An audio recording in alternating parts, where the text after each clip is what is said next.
They're having one of the coolest mornings in more than a week. They have had 9 days in a row at 97 degrees plus. That is a stretch that not only have they never done, nearly triples the old stretch of only 3 days. That's why this consecutive cumulative heat matters so much, not just here, but remember, it feels even hotter, well into the 110s. Look at the heat advisories all the way back through Mobile, feeling like 109 today. Las Cruces, New Mexico, day 17, 100 plus, a stretch they've not done in recorded history.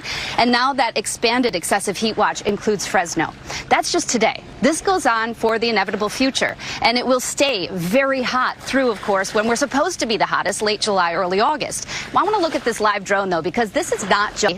The land is somewhere in the mid-90s, the ocean 80s, mid-80s, upper 80s, and you get this beautiful afternoon breeze. Real quick look, when you have 94 degrees, there is no movement of air. The water temperatures are too warm, no stifling, and very hot, guys. Oh, man. Okay, Ginger, thanks very much. Now, the new details.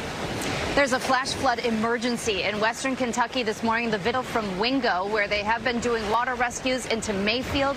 4 to 6 inches of rain has already fallen really quickly in just a few hours, and there's more where that came from. Severe thunderstorm watch is also up for the area you see highlighted in pink.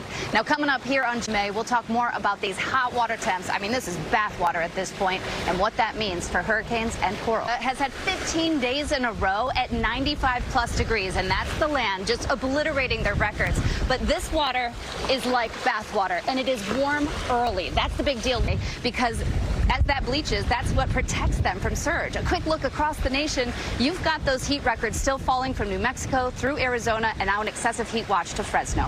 Guys? Ginger, I want to ask you something, because I really appreciate your passion in covering this. But how do you respond to folks? Because I got some tweets that people are saying, it's July. Of course it's hot. Of course we're going to have a heat wave during July. How do you respond to that?